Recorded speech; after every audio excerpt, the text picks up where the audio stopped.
요한복음 16장 7절 한 절 말씀만 보시겠습니다.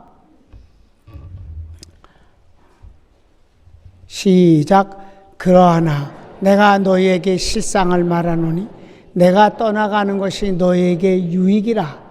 내가 떠나가지 아니하면 보혜사가 너희에게로 오시지 아니할 것이요 가면 내가 그를 너희에게로 보내리니. 아멘. 우린 지금 영시 예배부터 시작해서 지금 계속해서 축복론에 대해서 말씀을 드립니다. 1월 마지막 주까지 그렇게 할 생각입니다.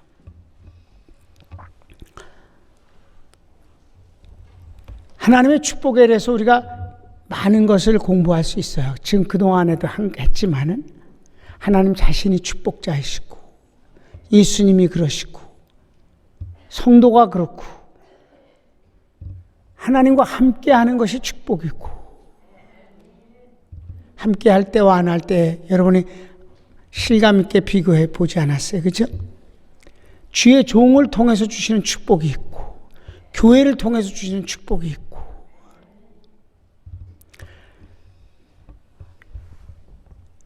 오늘부터 3시간에 걸쳐서 다음 주는 축복 주일이니까 11조에 대한 축복입니다. 3시간을 쳐서 하는 것은 성령에 대한 축복, 성령으로 말미암은 축복입니다. 왜 다른 것은 1시간인데 성령에 대한 축복은 3시간일까? 아니요. 20시간도 더 돼요. 그걸 그냥 1월 달에 맞추려고 하니까 3시간만 하는 겁니다. 성령님, 그분은 정말 현장에서 우리를 돕는 분이십니다. 많은 철학자들이 종교에 대해서 말하면서 하나님이라고 믿지 않는 애들이 하는 소리예요. 여러 종교가 있는데 지구상에 불교도 있고 기독교도 있고 유교도 있고 마호멧 많잖아요. 그런데 기독교에서 그 중심은 교주를 예수님이라고 부르잖아요. 그네들은 실천하는 성인이다. 그러니까 다른 종교는 어디 들어가서 돌을 닦고 그것을 터득을 하고 해탈을 해서 뭐라고 이렇게 말로 떠드는데 예수님은 발을 붙일 새가 없이 돌아다니면서 현장에서 하신다. 그래서 실천하는 성인이라 이렇게 사실 기독교는 진리의 종교입니다. 말씀 없으면 안 돼요. 그런데 또 주님이 하시는 말씀은 하나님의 나라는 말에 있지 아니하고 그 능력에 있느니라 라고 하심으로 말씀 자체가 말씀으로 끝나는 게 아니라 말씀 자체가 어떤 결과를 만들어내는 능력이라는 것이죠. 천국은 팩트입니다. 지옥도 분명한 것이고요. 구원은 그 천국을 가는 겁니다. 우리가 하나님의 축복을 말할 때 현장에서 예수님이 일하신 것이 지금은 성령님이 일을 하시거든요. 그러면 우리가 이 성령님이 하시는 일에 대해서 어떻게 잘 이해할 수 있을까? 성령님, 그분은 구원사적 입장에서 우선 얘기를 할게요. 삼위일체를 인간이 논하기엔 너무 어려워요. 한 분이신데 세 분이다. 그 말 자체가 모순이잖아요. 그러니까 저 여호와 증인 같은 무식한 친구들은 몸 하나에 머리가 셋이라고 그따구 소리를 해서 괴물을 만들어냈어요. 아니죠. 성령님도 하나님, 성자도 하나님, 성부도 하나님이시죠. 다만 다 같이 구원사적 입장, 우리를 구원하시는 그 면에서 성부와 성자와 성령 하나님을 한번 보면은 이해가 쉽다는 거죠. 구원사적 입장에서 성부는 약속을 하셨어요. 계획과 약속을 하셨습니다. 그걸 하나님의 뜻이라 그래. 하나님의 계획. 그래서 하나님이 택하신 사람을 하나님이 구원하시는 거예요. 미리 아신 자를 택하시고 그의 설계가 있단 말입니다. 그분의 뜻이 있어요. 그분의 뜻을 선지자를 통해서 약속하셨어요. 그리고 구원자를 보내주셨습니다. 그게 바로 예수님이에요. 하나님이 세상을 이처럼 사랑하사 독생자를 보냈으니. 예. 그럼 예수님은 오셔서, 예수님이라는 제2 하나님은 오셔서 다시 구원을 완성하신 거예요. 그건 뭐 우리가 너무 잘 아는 내용이에요. 그럼 성령 하나님은 뭐 하시는가? 예수님이 완성하신 구원을 하나님의 택한 백성에게 가지고 와서 적용을 시켜주셨어요. 하나님의 자녀가 되게 만들어 주신 거예요. 그래서 성경에 뭐라고 말씀하셨어요? 너희가 다시는 두려워하는 영, 곧 마귀를 받지 아니하고 양자의 영을 받았으므로 그 성령과 우리 영이 더불어서 하나님을 아빠, 아버지라 부르느니라. 자녀임은 후사, 곧 그리스도 예수님과 똑같은 하나님의 자식이 되어서 상속자가 되었은즉, 할렐루야. 이렇게 만드시는 이가 성령님이에요. 그래서 양자의 영이, 양자는 뭐예요? 내 자식이 아닌데 호적에다가 옮겨서 내 자식으로 만드는 거잖아요. 우리가 마귀의 자식이었던 것을 하나님이 데려다가 하나님의 자식으로 바꾸어 주시는 것이 성령님이 하시는 일이란 말이에요. 물론 예수님이 완성하신 구원을 가지고. 그래서 성령으로 아니하고는 예수님을 주시라 할 자가 없느니라. 성령님이 오셔서 이 구원에 대한 고백을 하게 만드셔서 우리가 하나님의 자녀인 것을 확인시켜 주시는 거예요. 적용시키셨다. 그 다음에 한 번 하나님의 자녀가 되면 어떤 죄나 어떤 환경이나 어떤 나쁜 것이 원인이 돼서도 그게 파괴되지 않는다. 그것을 보증으로 성령을 주셨느니라. 그분이 보증을 했기 때문에 우리가 아무리 부족해도 파괴되지 않게 하시는 게 성령님이시에요. 그리고 그 성령님이 우리를 마지막까지 함께 하시면서 도우시는 것, 이게 바로 축복론의 절정입니다. 이 땅을 살아가는데 고아처럼 버려두지 아니하고 함께 하시면서 도우신다. 그리고 마지막에는 우리를 부활시키셔서 휴거되게 하시고 영원한 천국에서 살게 하시는 것이다. 이게 성령님이 하시는 일이라는 거예요. 그러니까 축복론에서 왜 성령이 압도적으로 차지하느냐 하면 하나님의 축복을 현실적으로 가능케 만들어 주시는 이가 성령님이시니까. 아멘. 그래서 오늘 찬송가가 아까 이랬어요. 영생을 맛보며 주 안에 살리라. 영생을 맛본다. 영생이라 하나님의 생명을 맛을 본다. 이게 말이 이상하잖아요. 영생을 맛보게 하시는 이가 성령님이셔요.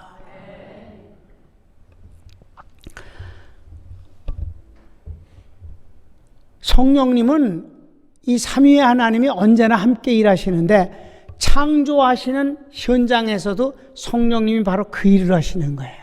자, 창세기 1장 1절 2절을 한번 보실까요? 시작. 태초에 하나님이 천지를 창조하시니라.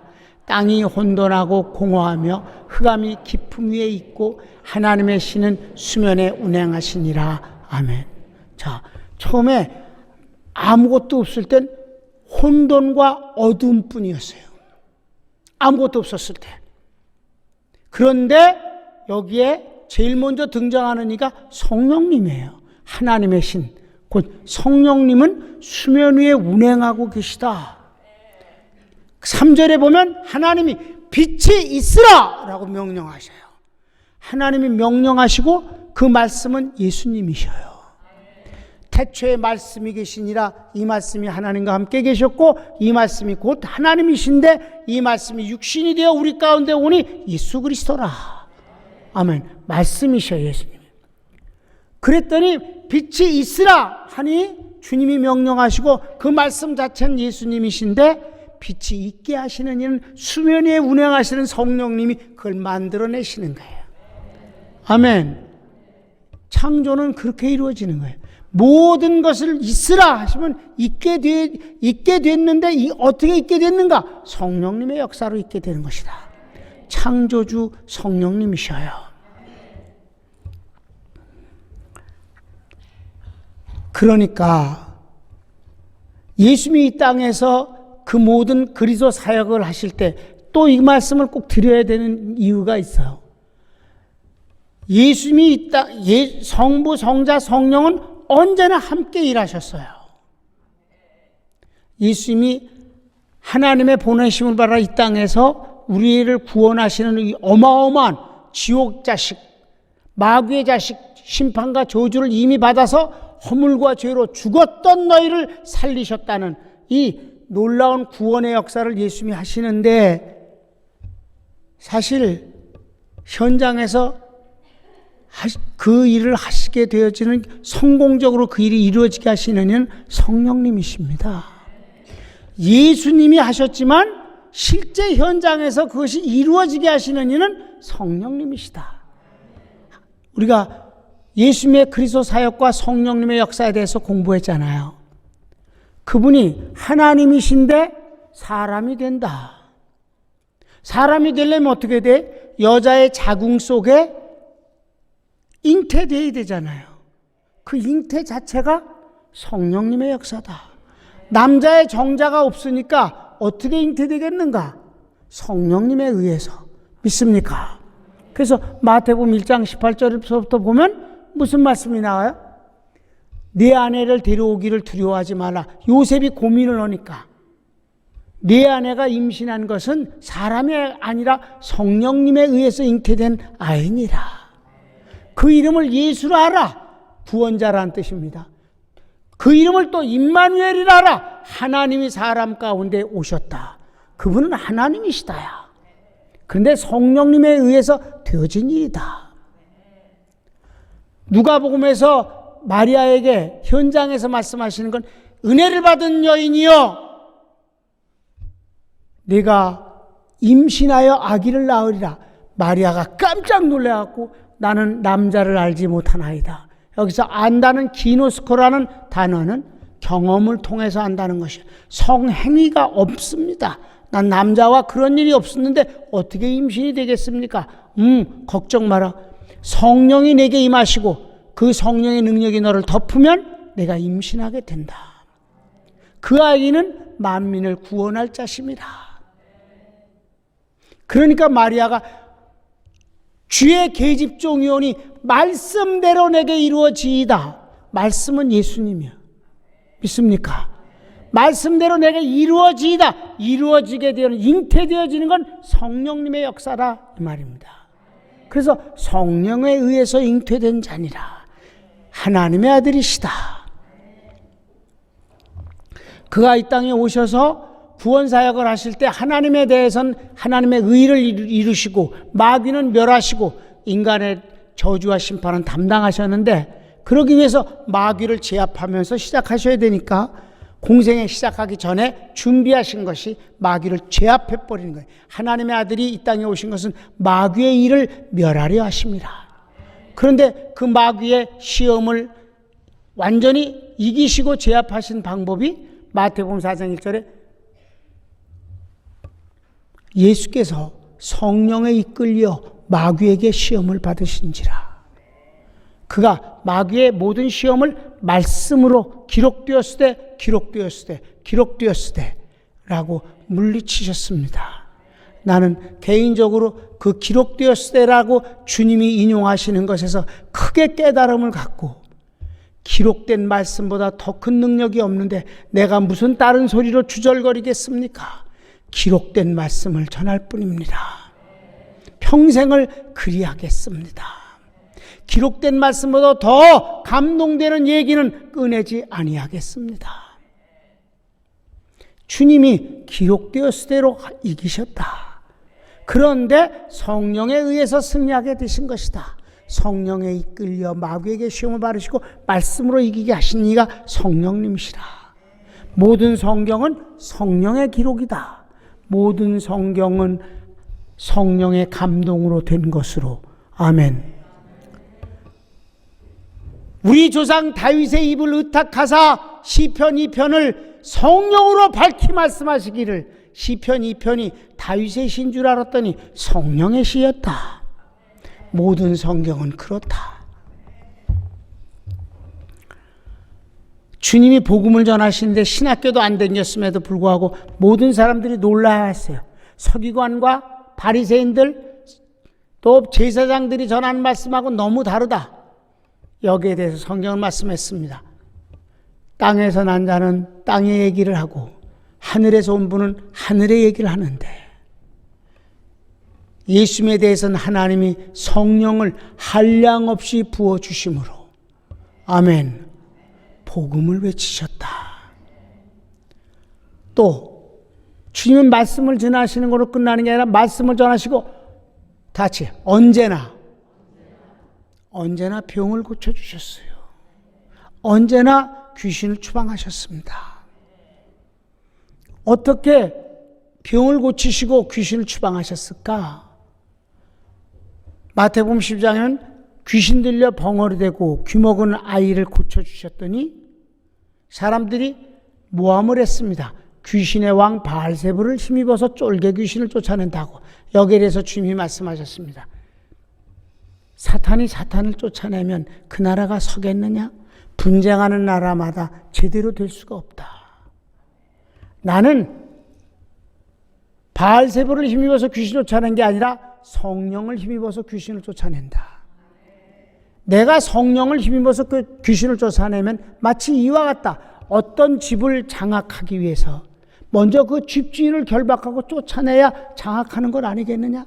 이와 같이 내가 귀신을 쫓아낼 땐 하나님의 나라가 그에게 임하는 것이니라. 주님은 성령을 힘입어서 귀신 쫓아냈습니다. 그리스도의 사역을 다 마치시고 그분은 맨 마지막에 절정인 십자가의 죽으심으로 우리의 죄를 담당하셨습니다. 그리고 그분은 부활하셔야 됐습니다. 그분이 어떻게 부활하셨어요? 스스로 일어나셨어요? 로마서 8장 11절은, 로마서 8장은 우리의 구원이 어떤 거를 설명하는데 예수님이 부활한 것처럼 우리도 장차 부활한다는 말씀을 하시는 거예요. 그런데 예수님을 누가 부활시키셨느냐? 두말할 것도 없이 성령님이 부활을 시키셨으니까 우리도 부활을 성령님이 그렇게 하신다는 거지. 예수를 죽은 자 가운데서 살리신 이의 영이 너희 안에 거하시면 예수를 죽은 자 가운데서 살리신 그의 성령의 능력으로 장차 죽을 너희 몸도 살리시리라. 아멘. 맨 마지막 주님이 구원의 완성을 하신 것은 승천이 오시다. 승천. 하나님 보좌 우편에 영원한 대상으로 앉으시는 일이에요. 그 승천을, 하늘로 올라가시는 일을 어떻게 하셨을까? 성령님이 하신 것입니다. 사도행전 1장 9절을 보면 바로 이 말씀을 마치시고 저희 보는 데서 하늘로 올리워 가시니, 올리워 가셨다. 헤페르테, he was taken up. 누군가 주님을 모시고 갔다. 두말할 것도 없이 성령님입니다.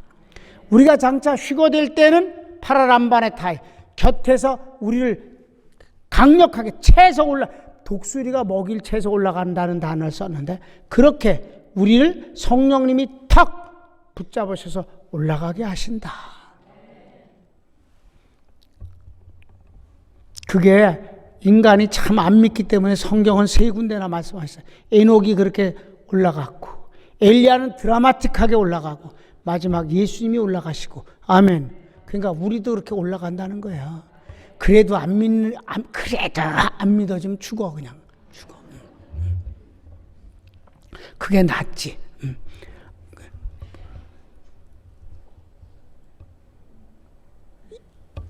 여러분, 예수님이 하나님이셔요. 우리의 구원자십니다.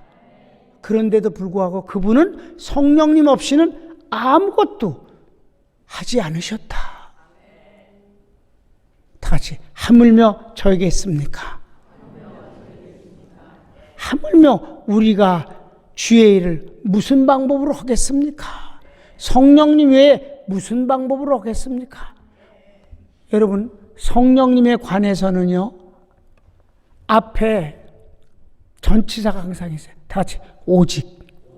오직이란 다른 건 없다는 거예요. 오직이라는 게. 오직 성령이 너에게 임하시면 권능을 받게 되고 내 증인이 되리라. 여러분, 우리 교회에 크다랗게 성경 구절을 해놓은 거 하나예요. 평강교회라는 거, 저기 휴게실 거기 의자 있는데 하나 하는 건 우리 평강교회에 관한 성경 구절이고, 그거 여러분 그냥 개인적으로 주문을 주문해 갖고 만든 거예요. 부어 갖고 끓는 루쇠를 부어서 만든 거예요.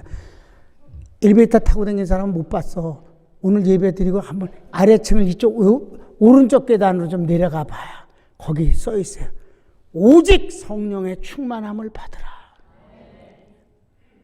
오직 성령의 은사는, 오직 성령의 열매는 성령에 관해서 말씀할 때마다 오직입니다. 다른 방법은 없다는 거예요. 사랑하는 여러분, 바로 이 성령님이 우리를 도와주시는 거예요. 여기 오늘 요한복음 16장 7절 말씀을 읽었는데, 사실은 이 말씀은 반복해서 계속 주님이 말씀하신 거예요. 내가 아버지께 가서 아버지께 구하여서 너에게 다른 보혜사를 보내주겠다. 다른 보혜사. 이게 사실 14장 16절에 처음 나옵니다. 한번 보실까요? 요한복음 14장 10절 시작. 내가 아버지께 구하겠으니 그가 또 다른 보혜사를 너에게 주사 영원토록 너희와 함께 있게 하시리니 저는 진리의 영이라. 세상은 능히 저를 받지 못하나니 이는 저를 보지도 못하고 알지도 못함이라. 그러나 너희는 저를 아나니 저는 너희와 함께 거하시며 또 너희 속에 계시겠습니다. 내가 너희를 고아와 같이 버려두지 아니하고 너에게로 오리라. 조금 있으면 세상은 다시 나를 보지 못할 터이로되 너희는 나를 보리니 이는 내가 살았고 너희도 살겠습니다. 그날에는 내가 아버지 안에 너희가 내 안에 내가 너희 안에 있는 것을 너희 알리라. 요한복음 14장, 15장, 16장은 나는 그거를 예수님의 유언장이라고 표현합니다. 다른 마태마가 누가복음엔 없어요. 이 요한복음에만 이렇게 나타나는데, 마지막 만찬에서 하시는 말씀인데 집중적으로 이거 끝나시고 17장에서는 이제 그 성전에 24시간 열어놓은 기도의 장소가 있는데 거기서 주님이 기도를 하셔요. 당신 자신을 위해서, 이렇게 슬퍼하는 제자들을 위해서, 그리고 평강교회를 비롯해서 앞으로 지어질 하나님의 세워질 나라들을 위해서, 교회를 위해서 기도하셔요. 그리고 18장에 가서 겟세마네에서 기도하시고 체포당하시고 제자들 3명 다 도망가 버리고, 그리고 신문 바르시고 그 다음날 아침 일찍이 십자가에 못 박히십니다. 제자들을 다시는 못 만났으니까 마지막이니까 유언이지요. 주님이 유언을 14장, 15장, 16장에서 하고 있는데, 여기서 가장 중심적으로 말씀하는 게 다른 보혜사를 보내주겠다는 유언이에요. 유언은 보통 2가지잖아요. 뭘 남겨주겠다. 또 하나는 이걸 꼭 부탁한다. 그러니까 주님도 똑같아요. 이렇게 부탁하시는 권면이 있어요. 그러면서 축복해 주시는 거지. 내 말을 순종해라. 내 계명을 지키라 하는 권면과 축복이 있어요. 나머지는 주시겠다는 거예요. 기도에 응답을 기도를 하면 응답을 주시겠다는 약속도 있고. 그런데 가장 많은 것은 다른 보혜사를 보내주겠다는 거예요. 이 보혜사라는 말은 파라크레토스라고 해서 곁에 불리워진 분이란 뜻이지만, 구체적으로 들어가면 말씀을 가르쳐 주시는 선생님, 슬픔을 위로해 주시는 분, 또 어려운 그런 공경에 법적으로 처벌을 받게 되어질 때 변호사, 도와주시는 분, 왜 이렇게 4개뿐이 안 나오는 거야? 영어로 해야 기억이 나. 영어로 안 할게, 그냥. 변호사, 위로해주는 분, 도와주는 분, 가르쳐주시는 분, 왜 고만 나오냐? 위로할 거야. 변호사 했고. 여러 가지가 6가지인데 지금 생각이 안 나게 용서해 주세요. 생각나면 할게. 그런 예수님이 제자들에겐 보혜사로서 최고잖아. 그런데 내가 가서 다른 보혜사를 보내주겠다니까 제자들이 실감이 나요. 이런 분이 어딨어. 이런 보혜사가. 에? 막 풍랑이 이럴 때 죽게 되는데 주여 도와주셔서 잔잔하라. 도와주셨어요. 밀 훑어먹을 때 고발당할 때 변호사로 도와주셨어요. 모든 면에서 위로도 해주시고 성경 계속해서 진리 가르쳐 주시고 이런 좋은 보혜사가 어디 있겠어요. 다른 보혜사를 보내주겠다니까 아주 마땅치 않은 거예요. 그냥 주님이 그냥 계속 계시면 좋겠습니다. 그런데 그랬다가 베드로 보고 사탄아 물러가라 그랬잖아요. 네가 사람의 일은 생각하고 하나님의 일은 생각지 아니하는도다. 그래서 베드로가 찍쌌어요, 아주. 그러니까 다른 사람들도 죽지 말라고 그랬다가 큰일 나. 그런 욕을 또 먹을 거니까 말을 못하고 전전긍긍하고 있는 거예요. 그런데 15장에 가면 말이에요. 15장에 가면 주님이 포도나무 비유를 갑자기 하셔요. 나는 포도나무고 너희는 가지다. 하나님은 농부신이라. 그래서 농부신 하나님이 열매를 맺도록 잘 가꾸어 주시느니라. 너희가 열매를 많이 맺으면 아버지께서 영광을 받으신다. 이런 말씀을 하시는 거예요. 그런데 제자들이 그 말씀을 들으면서 무슨 생각이 떠오르겠어요? 여러분 같으면 그 당시에 금방 당신은 돌아가신다고 그러잖아. 죽는다고. 그런데 나는 포도나무요 너는 가지다. 가지가 나무에 붙어있으면 절절로 열매를 맺느니라. 제자들이 나무가 죽는데 가지가 어떻게 열매를 맺냐. 무슨 그렇게 모순된 말씀을 하시냐. 차라리 죽지 않는다고 하시면 우리가 얼마나 좋게 그걸 받아들이겠는가. 죽으신다고 그러면서 어떻게 열매를 맺겠는가. 이런 생각을 하겠어 안 하겠어요? 머리가 아주 나쁜 그런 생각 못하지. 그런 생각을 하게 돼 있잖아요. 지금 돌아가신다고 그래놓고는 내가 아버지께 간다고 그러고 그래서 다른 보혜사를 보내줄게 그러더니 나는 포도나무에 넌 가지다. 가지가 나무에 붙어있으면 열매를 많이 맺는다. 그러잖아. 15장 3절에 보면 나와요. 그게. 예. 그러니까 제자들이 아무 말도 안 하고 있단 말이에요. 속으로만 그런 생각을 해. 예? 나무가 죽는데 가지가 어떻게 살고 어떻게 열매를 맺겠습니까? 그랬는데 요한복음 15장 맨 마지막을 보면 뭐라고 말씀하고 있어요? 26절 시작. 내가 아버지께로서 너에게 보낼 보혜사 곧 아버지께로서 나오시는 진리의 성령이 오실 때에 그가 나를 증거하실 것이요 너희도 처음부터 나와 함께 있으므로 증거하느니라. 아멘. 무슨 말씀이에요? 성령님이 오시면 예수님의 전체를 증거하실 거예요. 그러나 여기 15장에서 한 말씀은 이 말도 안 된다고 너희들이 지금 속으로 생각하는 그거 말이야. 나무인 내가 죽는데 가지인 너에게서 열매를 많이 맺는데 이게 말이 되냐고 속으로 생각하는 그거를 내가 지금 말한 이것이 그대로 되는 것을 성령님이 오시면 증거해 주신다는 뜻이에요. 좁은 의미로는 그렇다 이 말이에요. 15장에 대한 증거는 그렇다. 그런데 과연 그래 안 그래요? 얼마나 많은 열매를 맺어서 전 세계의 크리스찬들이 이렇게 많이 생겼다 이 말입니다. 성령님에 의해서만 되는 일이다. 그래도 안 믿으려고 그러는 거예요. 여기서 자꾸 주님이 내가 아버지께 가서 너에게 보낼 성령 그래도 안 믿어. 보혜사 그래도 안 믿어. 그런데 16장 7절에서 사람은 다 이익이 된다는 데 대해서는 다 관심이 커. 뭐라고 그러시는가 봐요. 하도 안 믿으니까 이제 마지막엔 이익 얘기를 하시는 거야. 시작. 그러나 내가 너에게 실상을 말하노니 내가 떠나가는 것이 너에게 유익이라. 내가 떠나가지 아니하면 보혜사가 너에게로 오시지 아니할 것이요. 하면 내가 그를 너에게로 보내리니. 아멘. 진짜 얘기할게. 그러니까 귀가 솔깃하잖아요. 정말 진리 중에 진리다. 실상을 너에게 말하는데 내가 가야 나보다 더 좋은 보혜사를 너에게 보내줄 수 있어. 내가 안 가면 그 좋은 보혜사를 너에게 보내줄 수 없다니까. 그러니까 제자들이 더 좋은 보혜사라구나. 그럼 죽으세요. 이렇게 됐다 이 말이에요. 그럼 가시지요. 가시라는 말이 뭐예요? 죽으시란 말이에요. 가세요. 16장에서 마지막은 가세요 그러는 거예요.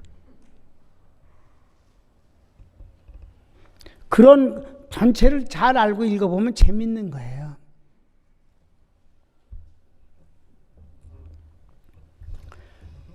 그러니까 무슨 말씀이에요 지금? 성령님이 예수님은 보혜사로 오신 분이 아니에요. 구원하러 오셨지. 희생을 통해서 저주와 심판을 대신 받으시러 오신 분이시지. 성령님은 이제 완성한 구원을 가지고 오시는 분이니까 영원히 함께 계시면서 그분이 주시는 어마어마한 영적인 능력의 축복은 말할 것도 없다 이 말입니다.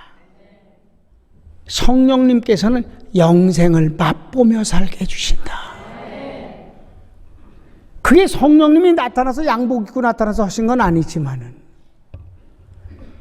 병을 고쳐주시는 것이라든지 그 모든 아름답게 일이 되어지는 것이 보이지 않는 그분의 역사하심을 이루며 말미암는 것이다. 내 평생을 살면서 나는 맨날 나타나서 떠들지만 나타나지 않고 일하시는 그분이 더 많은 일을 하신다는 사실을 압니다. 성령님의 역사 말이에요. 난 우리 평강교인들이 성령님의 역사를 이렇게 많은 도움을 받으며 살기를 바라요. 영생을 맛보며 주 안에 살리라. 그래서 모든 것이 감사하게 되는 것이 결과적으로 얻게 된다. 다 같이 보혜사 성령. 이분에 대해서는 난 밤을 새우고 1년을 해도 시간이 절대로 남지 않을 것입니다. 성령님, 그 보혜사 성령님은 우리에게 하나님이 주신 최고의 축복이옵시다. 손을 모읍시다.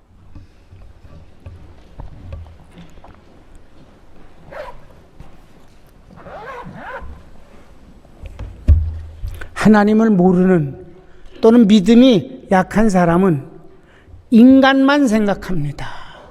현실만 압니다.